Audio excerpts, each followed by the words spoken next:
to go. Sitting around with nowhere to go. You're talking to Jane, you're talking to Joe. Talking to Jane, you're talking to Joe. And then my recruiter came to me. Then my recruiter came to me. Say what you want to be. Say what you want to be.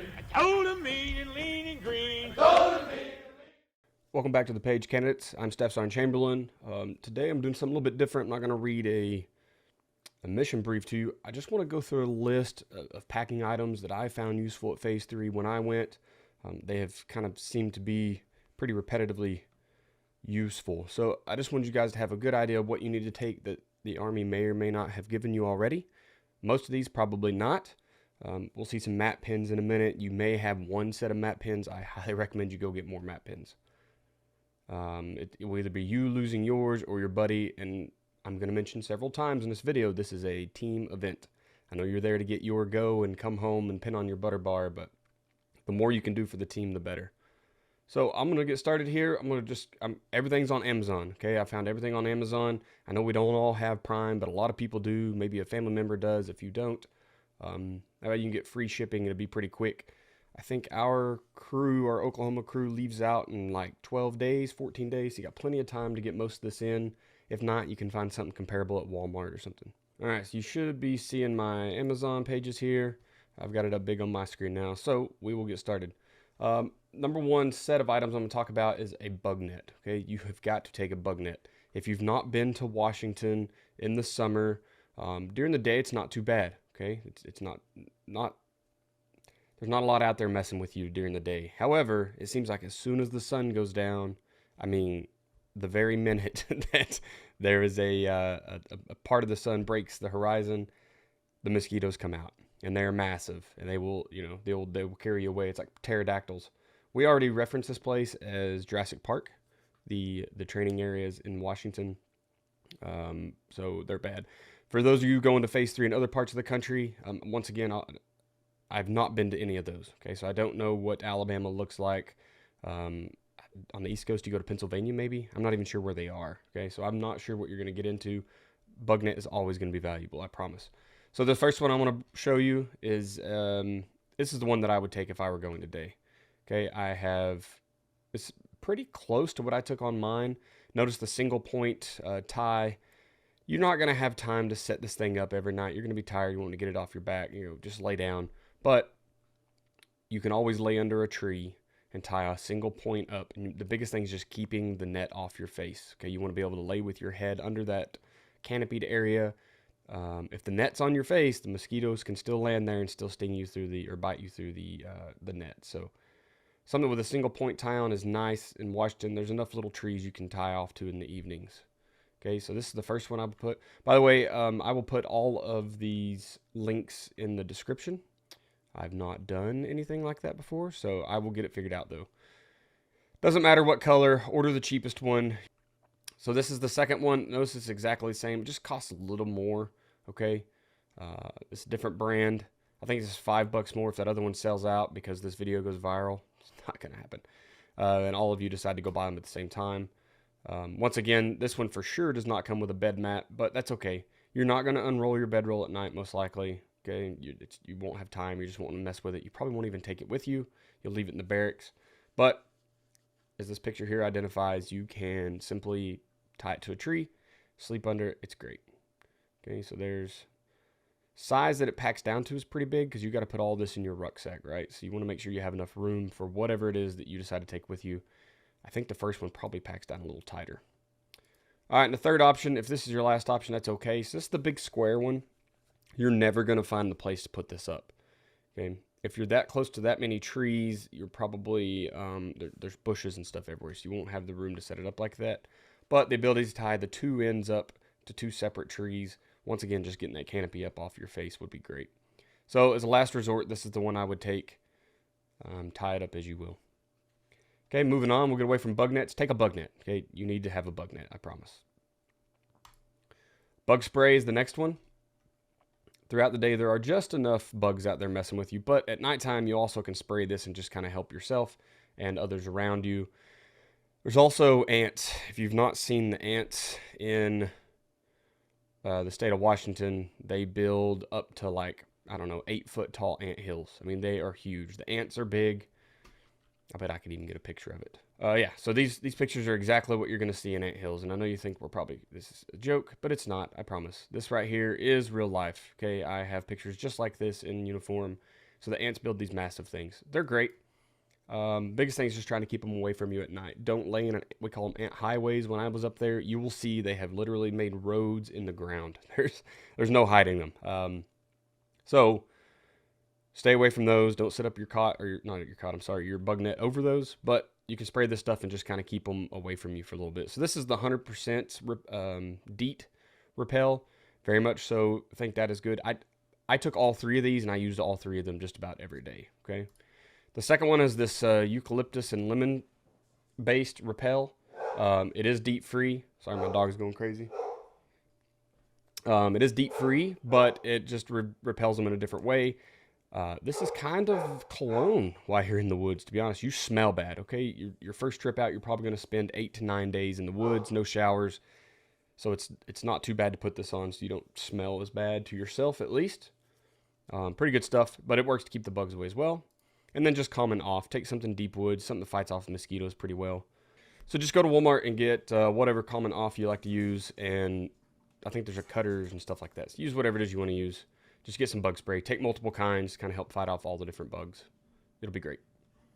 Next up is baby wipes or field wipes. I do not go to the PX and buy whatever that Hua wipes or what. They're so expensive. So expensive. And I mean, they're really thick, I guess, is a good part about them, but it's not necessary. Okay, we survived very well with Cottonelle, just flushable wipes. You're not flushing them, right? But that's okay. You just need them to clean your body, hit the hot spots, clean your face, good stuff. You may want to pick, so these are all 3 Cottonelle. All the ones I'm going to offer you here. It's just a little bit different in pricing. So this first option, so this is just 8 packs, right? So they're pretty big packs. You got to carry this stuff though, right? So that's okay if you just want the 1 pack in your ruck, or maybe taking 2 so you have a backup in case you lose one or a buddy didn't have any. The second one is smaller ones, so these are the smaller packs of Cottonelle wipes. Highly recommend either of these options. It wouldn't matter to me. I think these are a little more expensive per count, so you don't get quite as many wipes for your money. But you can put one of these in your cargo pocket. You can put one in your camelback. You can put one in your rucksack, and then that way you've got them everywhere if you need them. It's harder to forget them. Third option is the large refills. Now, we use these around the house a lot more. I have taken these on camping trips, and they're nice, but that is a lot of wipes to carry at one time. It gets very heavy, and then you have like this bulky thing you got to take with you if you do need to go in the woods and utilize the latrine, or if you're trying to clean yourself up at night. It's just a very large bag. So I kind of recommend the smaller ones. I think that they will. It's an item you really need to take. Now, for cleaning your body, I didn't get a Amazon site for these or a page open here, but you may want to take actual like baby wipes. Like, they are a little bit thicker, like similar to the Hua wipes. They'll help you clean off a little better. These are thinner because they're supposed to be replication of toilet paper, right? So you may find that they kind of rip apart, especially if you're trying to clean your face and you're a male. We shave every day, but you know, it's shaving in the woods. You're not going to hit every spot. And then by the evening, by 10 o'clock at night when you lay down, you're going to have some stubble. And so it will tear them up pretty bad, or kind of leave them stuck in your beard, right? Your non-existent beard there. So just some things to think about. Maybe take baby wipes along with these Cottonelle wipes. All right, moving on. Extra map pins. I know that in Oklahoma, our RTI provides map pins for our candidates. Something we have had an issue with in the last 2 years was the orders not being permanent. So we get them in and we kind of have to send them with what we have. And they were either, we didn't have enough permanent markers to give to everyone, or we were supposed to get permanent and did not. So if you get the dry erase or the water soluble kind, they will not work for you. Okay, you're going to be sweating if it doesn't rain, which it probably won't. Hopefully your stuff is staying dry, but you're going to be sweating. I promise you that. Okay, you're going to be carrying a ruck all day. I mean, it's 9 or 10 days walking around in the woods with a pretty heavy ruck on, and you're moving, running for missions and everything else. So you're going to be sweating. The sweat will make your marks drop away, your lines, whatever you've drawn on your map. So make sure you're getting these smudge resistant or permanent pins. there's no reason to go out and buy a bunch of colors. Okay, you're not going to use them. You won't have time. So you only got about 15 minutes to receive the mission, plan the mission, brief the mission. You're not going to have time to put a whole bunch of different colors on a page. So this first one I have is the all black permanent markers. I think it's a 5-pack here. Yes, 5-pack. Okay, you can put some of these in your ruck and put them in your pockets, give them to your buddies, hand them out, help each other out. These are the ones that our group always ends up issuing. Okay, these are the 0.4 millimeter, so it's the super fine. This is what you want. You want to make sure you're getting super fine point. Once again, the colors don't matter. I never saw use in the colors. So you're getting, I mean, you save, look, $2 here. You get 4 different colors, 4 pins. So you're losing 1 pin, and the red one's going to be unusable in red light and anything else anyway. So just consider that. And the third option here is going to be the same ones. These are just the thicker ones, so it's the 0.6 millimeter. Okay, so these are fine instead of super fine. The maps up there in Washington are not that great, unfortunately. So, you know, every time you can shrink that dot that you're trying to do land nav towards, because you're doing land nav in the middle of a mission, every time you can shrink that dot and just remove that margin of error for your azimuth or distance or whatever it is, that's better. So go with the smaller ones if you can find them. If not, these will work. You're going to be following a candidate highway after day 1 anyways to get to the objectives. And really the point of phase 3 is not land nav, right? We're not trying to fail you because you can't find an objective in the woods. It's a 200 meter wide, 800 meter long course. You're going to stumble upon them. But if it's the last option, take them. If not, I would definitely recommend the finer points. To go with that, you need something to erase your pins. So we started sending alcohol wipes with our candidates. The alcohol wipes we sent were just a whole, like, they're actually medical grade, so that, you know, to clean it before you give a shot or a IV or whatever. But they were all super expired, which made them great for us because they still work, but the medical field doesn't really want to use them. But you may not be in a situation where you have a bunch of these left over, so I recommend just grabbing some. This is $22 for 300 of them. As a class, you can probably split this cost, right? I don't know how big your class is. Anyway, at Oklahoma, we're not sending a huge group, so they could buy this and split it. But luckily, they've kind of had these provided. The wipes work better than the gel because I can open it, use it right now, and be done with it. I don't have to worry about it opening on its own and spilling all over the place. So there's lots of benefits to using a wipe. Also, I can apply a little elbow grease, you know, if I need to get a stubborn mark to come off my map that wouldn't come off before. So the other option is just the gel, right? So Purell, any kind of hand sanitizer, it doesn't matter. The alcohol is what's going to be taking off the permanent marker. Okay, so that's why we're going to use alcohol. The wipes are better than the gel, but the gel will work, and it's, you know, a little bit better multi-use because you can actually sanitize your hands in the field while you're out there. You can use it to kind of clean yourself up. All right, so next we're going to go into terrain model kit. I'm going to show you a couple Amazon ones here, and I'll show you these two first. I want you to see the price of them. This first one I've not seen in person before. Okay, I'll tell you some things I like and dislike about it, but the price is pretty on point. $20 for a terrain model kit is pretty nice. Understand you're going to add to that. You're not going to buy this and have the end-all be-all terrain model kit. So we can just kind of look at some of the pictures here if I can get them to zoom in. Okay, so the big thing I like about this is they're using operational terms and graphics. Here it's graphics. The class you're going to get, or you should have gotten at phase 2, was operational terms and graphics. But they're using the correct graphics here, which is pretty big deal. You obviously need to understand what that means. You need to understand what the emblems are, or each of the graphics. But when you get to phase 3, your first goal is to get a go, and then your second goal should be to excel, right? So you're trying to get that E on your grade sheet, and this is kind of where that starts. You can do a terrain model with one piece of string and like an objective, right? That's all you really need, because you're just going to walk through your plan anyway. So mentally, you should be able to walk through a plan, describe it to people how you're going to do something, and it be successful. You need to have that good of understanding of your mission. However, this just kind of helps you lay out the story for more people to see it, and for them to better understand it, and you to better understand it. So you need to know what these graphics are. That way you can brief them and you can use them.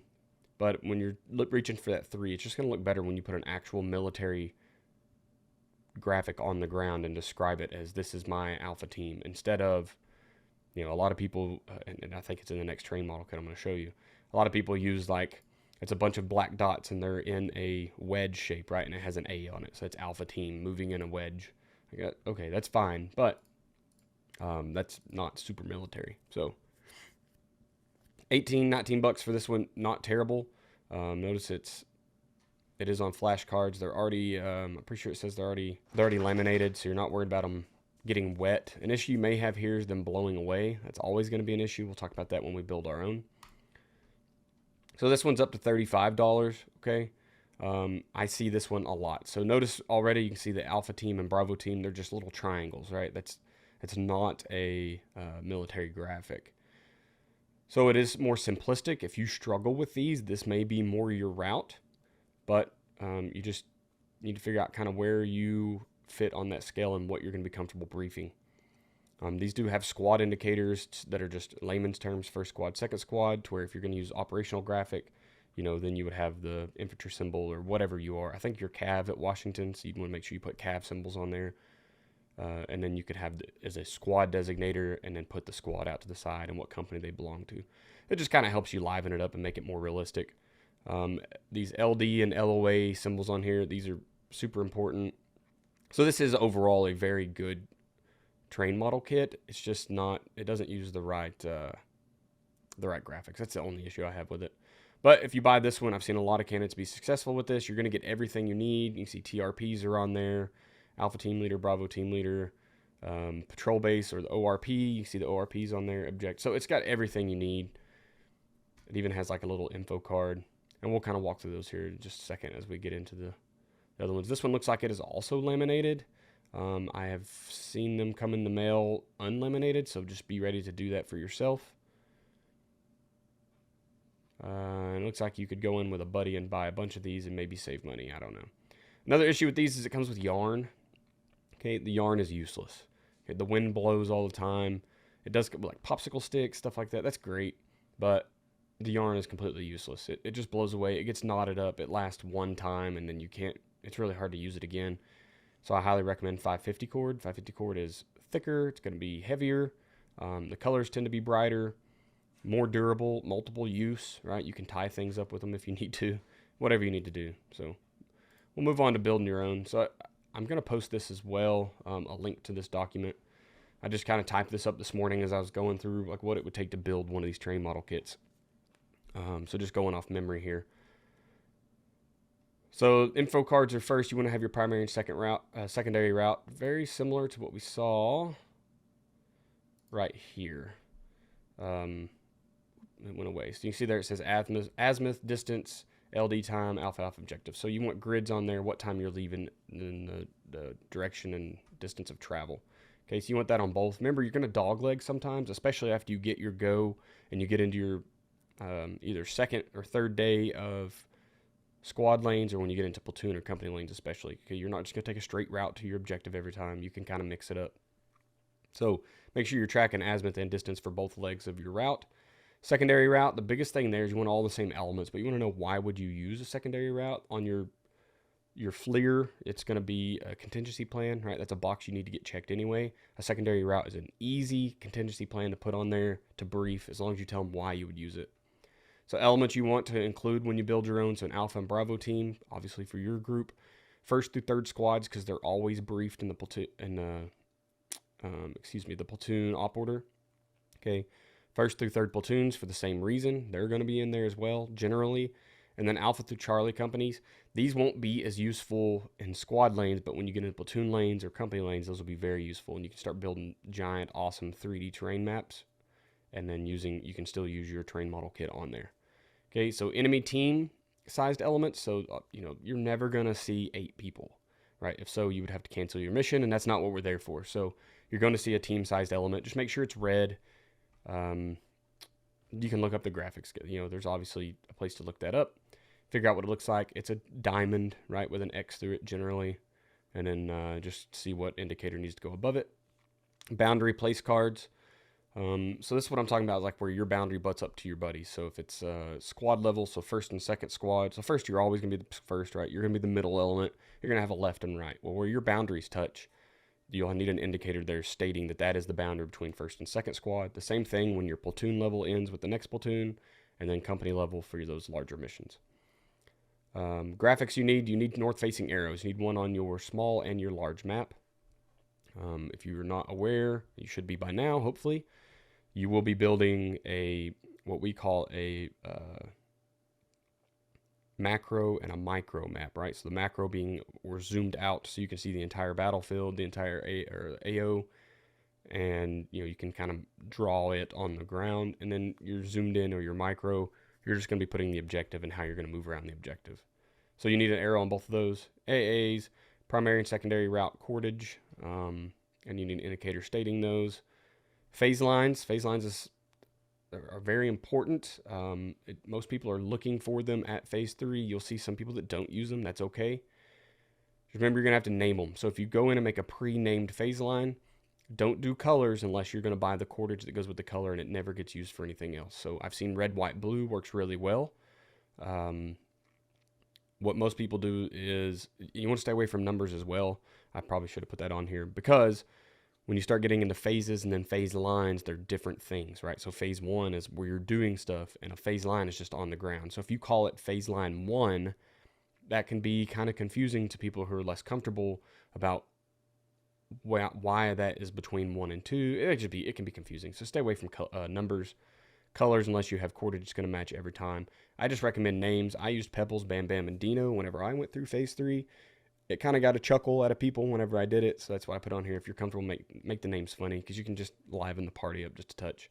Everyone's going to be super serious and long days, so if you can get a laugh out of people, do it. You also want your SILs, your rally points, your LZs. You want a primary and secondary LZ. You want to make sure there's area for the grids are on there. Okay. Objective rally points, or your ORP. Release points. So release points, when you do like your leader's recon, the number or the letters can be the same. So make sure the symbol's different. Okay. Objective, of course, you're gonna need room for the name of the objective, which will be in your op order, and then the grid. Target reference point, you'll almost always get one target reference point. Okay, and then you'll have to request it. And if your TAC has any idea what they're doing, your platoon trainer, they should be able to name it how it's supposed to be named pretty correctly. But what you're going to end up with is a lot of like Alpha Bravo 001 or something like that. Or they'll just switch the numbers up to see if you're listening, to see if you've pre-filled out any boxes in your brief. So just have a place on there to put a name, and then of course the grid again. On objective graphics, as we saw earlier, you need an LOA. You need, which I've got down here at the bottom, you need assault, support by fire. There are actual icons for these, right? There's real operational graphics, so use those if you can. Just make something for a bunker just so you can put it out there.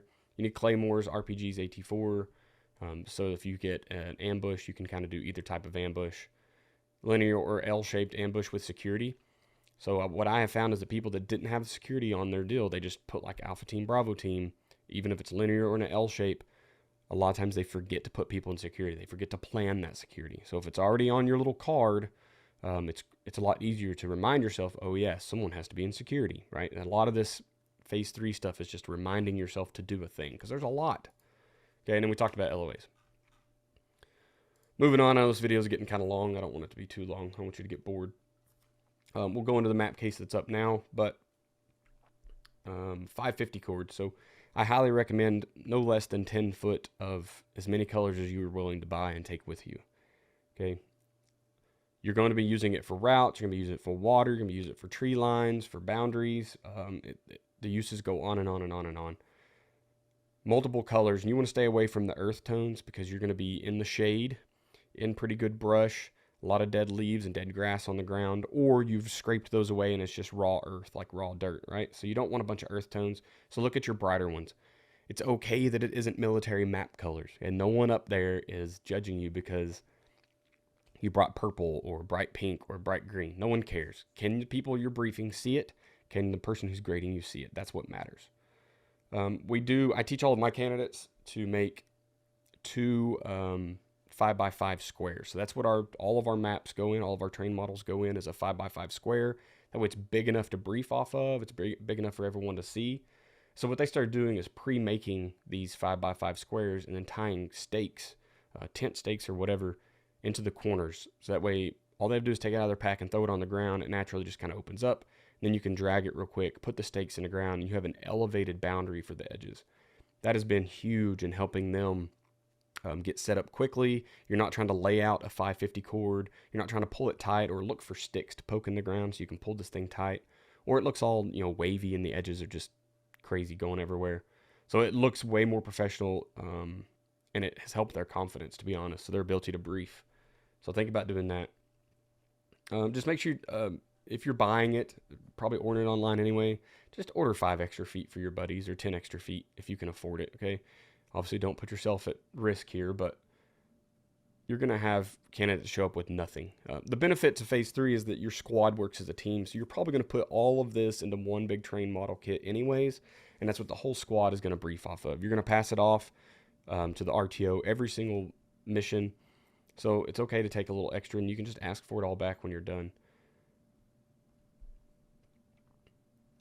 Also, you'll be using it to kind of tie things down. You'll be tying up your compass, whatever. Take some that you can work with your equipment, and then you can be tying up that bug net that you bought anyways. So it's a good place to use it. Okay, so administration items. First, we'll talk about a medium or a large notebook. I see a lot of candidates show up to phase 3 with like the small army green notebook, right? It's very, very tiny. I mean, you get one at basic training, it fits in your shoulder pocket, and they're okay with that because I never lose it.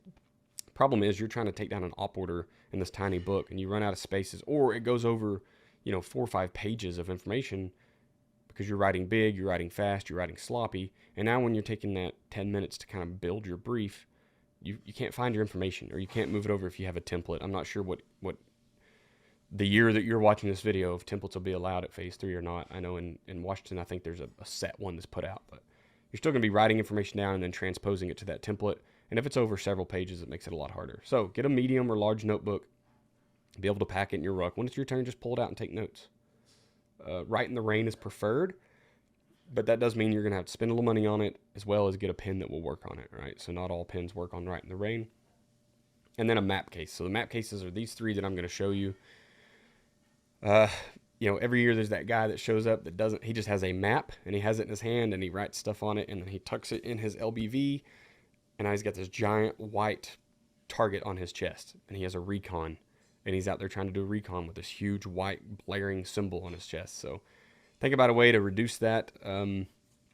So these map cases are kind of how we've done that in the past.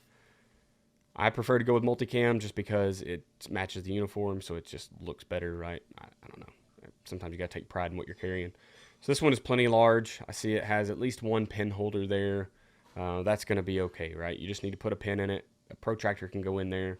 So you can have everything you need to plan your route. And that's great. You can hand this off as you're getting read the mission. You can hand it to your RTO.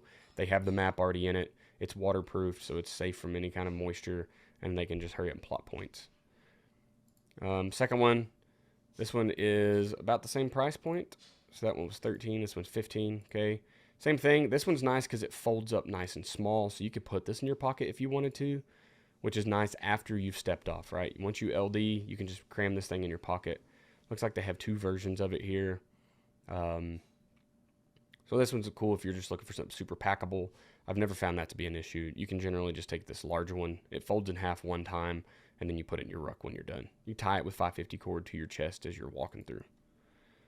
And then the most simplistic of something like this, so it's just clear, it's waterproof, it keeps your map safe. You can still draw on it. That's kind of a big part here, is that you can plot your points and draw all your lines on there. It looks like they have multiple sizes, so just pick the size you think you want to run with, and then that would be good. All right, let me stop my screen sharing here. All right, so the last few parts here. Number 1, you want to take your large ruck. At phase 1, just a couple weeks ago, a lot of people showed up with a medium ruck. I think there's it's smaller, so it's lighter aspect to that, but really it just kills your ability to carry things in the woods. You need the large ruck. You need the space. If you don't have one, look to your admin to get one. Supply, maybe one of your platoon trainers or instructors can loan you theirs, whatever it takes. Okay, get a large ruck and get it to phase 3, because you're going to be carrying The first time is probably going to be 6 or 7 days in the field. Okay, so you're going to have 6 or 7 days worth of clothing. They're going to generally hand out your MREs on a 3-day basis. So you'll have 9 MREs in there. Ammo's the same way. So of course you're shooting blank. So if you're a saw gunner, you've got 3 days worth of saw gunner ammo in your ruck. Maybe you're spreading it out amongst your crew, which is the right thing to do. But they're carrying ammo too, right? They get 3 days worth of M4 ammo to carry. So take the large ruck, be able to fit everything, be able to organize things. The medium ruck is great. I like carrying mine as well, but I'm an instructor or a cadre of some type, right? Either a platoon trainer instructor. So I don't need all the space. I can kind of organize what I need in my little ruck. Take your large ruck. Talking about clothing, when you leave for phase 3, you want to take 15 plus days worth of socks, t-shirts, and underwear. Okay, your uniforms you can wear a dirty uniform every day, but those other 3 things you need to be changing every day, and you're not going to have time to wash them. So the first 3, maybe 4 days you're going to be in garrison, essentially trying to do laundry every single day so you don't run through your stockpile, and then you go to the field, and you're going to pack for an extra day or 2 over whatever they tell you. Okay, it's been known to need an extra day in the field. I'm not sure why. I think it's just scheduled that way every year as a surprise to see who packed extra. So do that. If they tell you 5 days, take 6 or 7 days worth of stuff. When you come back in, so the way it's worked the last couple of years, you get 1 refresh day, and it's like you come in and shower and pack your bags and you're back to the field. 2 years ago, we came in and stayed the night and got up and went back to the field the next morning. So obviously, depending on which way your phase 3 does it, is going to determine how you get to do laundry. So if you're coming in and literally just take a shower and dump your bag and fill it back up, you can't do laundry. So you're going to make sure you take enough clothes to be able to pull off that swap. If you get one, where you get the night off or whatever, sure, you can do some laundry, but you're fighting with 100, 120 other candidates. And just like any other motel or barracks, there's never enough laundry facilities. There's never going to be enough washers, never going to be enough dryers for everyone to get their stuff done. So if you pack enough t-shirts, socks, and underwear, you can just throw your uniforms in with someone else. It's just Sharpie on the tag or whatever and move on. All right. I think I've covered about all the big ticket items. If I think of anything else, I will just make another video. I'll just put some more stuff together. But that is kind of the top 10 big things you need to make sure you're taking to phase 3. I hope this helps. Good luck wherever you end up going to phase 3, and I hope you come back and get your gold bar.